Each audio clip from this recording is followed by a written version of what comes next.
kalau orang mengatakan kamu jangan ngayal dong, cita-cita terlalu tinggi, mana mungkin ngukur dengan dirimu, bapakmu jadi apa, ya kan? Ya sawahnya berapa hektar, bebeknya berapa, gayanya pengen sekolah kedokteran kan gitu. Nah, kita kan sedang anak-anak kita dipatahkan semangatnya tuh. Nah itu kita untuk membangun semangat kepada mereka pun yang bercita-cita tinggi.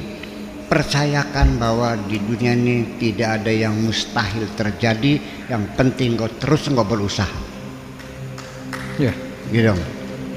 Karena bagaimanapun yang menentukan pada akhirnya adalah Allah.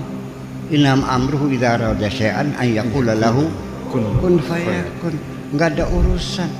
Yang saya melihat sehari-hari di sini ada, saya mengabdikan seorang dokter, bapaknya tukang becak kok. Namanya nasib kita tidak tahu.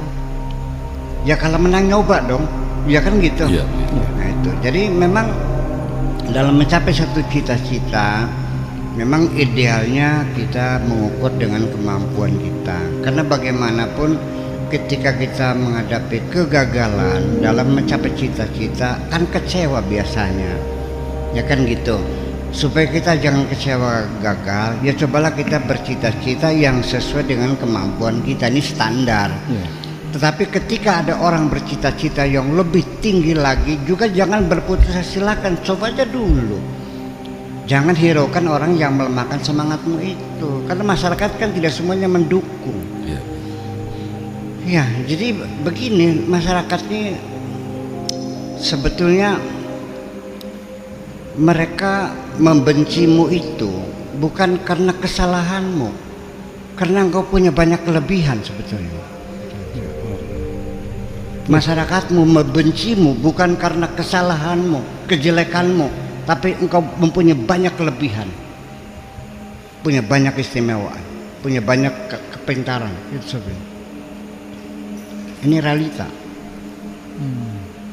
Ya itulah makanya kita jangan menghiraukan komentar orang lain.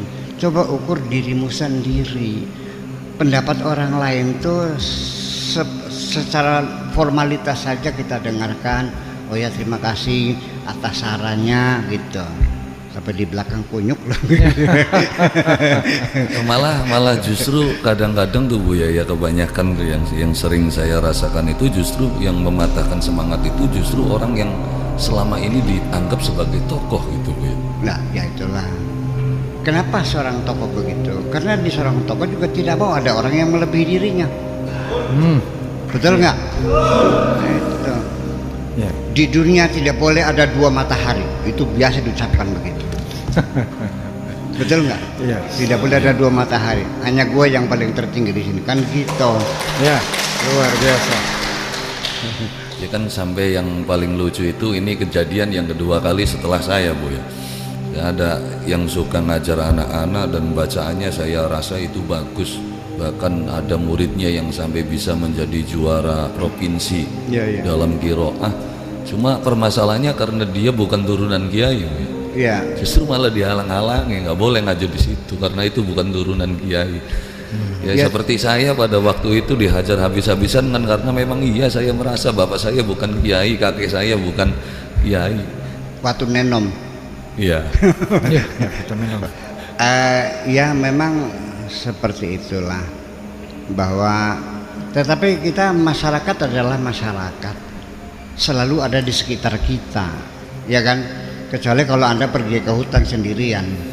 Ya, tapi juga kan tidak untuk selamanya, paling 40 hari turun lagi kan gitu. Jadi ya seperti itu, bahwa sesungguhnya yang memberi kamu semangat, percaya diri, bersabar, itu adalah seorang mursyid. Seorang mursyid itu adalah mengharapkan muridnya supaya lebih pintar dari dirinya. Itulah seorang mursyid. Kalau seorang guru ya tidak boleh muridnya lebih pintar, itu bukan mursyid. Iya dong. Itulah jadi persoalannya, ini sangat manusiawi sekali lah begitulah, bahwa karena bukan turunan kiai juga, mungkin Kiai Wahidin juga saya sekalipun beliau belum cerita, saya sudah menebak pasti kalau akan ada orang yang merasa khawatir kemunculan beliau sebagai mubaligh yang trendy ya di Indramayu, itu wajar. Dan ketika semakin banyak orang yang iri hati kepadamu, berbahagialah bahwa engkau sedang dalam kemajuan yang hebat. Luar biasa. Ya. Tepuk tangan untuk Kiai. Jadi Kiai ini bersyukurlah Kiai. Alhamdulillah. Dan saya lebih bersyukur lagi ketika saya mendapatkan hal itu, saya bertemu dengan Buya. Alhamdulillah. Tapi tadi Buya, tentang bilang saja kun. Iya. Apakah diucapkan dengan verbal gitu? Ya, itu yang bilang kun kan Allah. Oh gitu ya. Iya, artinya kita kembalikan Allah yang menentukan. Allah yang menentukan. Urusan apa kamu itu? Kalau Allah berkehendak memang bisa menghalang-halangi. Yeah. Ketika Allah membuka kerannya, ya, air mengucur, tidak ada manusia sealam dunia yang bisa menutupnya. Tetapi ketika Allah menutup rezekimu, tidak akan ada seorang pun yang bisa membukanya. Dia yang menentukan awalan wa akhiran. Jadi di sinilah pentingnya keimanan kepada Tuhan itu seperti itu. Jadi tidak mungkin orang yang beriman itu putus asa, karena dia yakin Allah itu apa saja bisa. Jadi alasan apa kamu mengatakan mustahil? Yeah. Di dunia tidak ada yang mustahil kok. Iya kan? Apa yang mustahil? Allah semuanya bisa kok. Wa idza qada amran fa inna ma yaqulu lahu kun fayakun. Inna ma amruhu idza arada syai'an ay yaqulu kun fayakun. Semuanya bisa kok. Yeah. Ya mengapa tidak? Yang terjadi juga kan Bung Karno jadi presiden, kan gak masuk akal. Pak Harto, anaknya petani di mana? Di apa namanya tuh?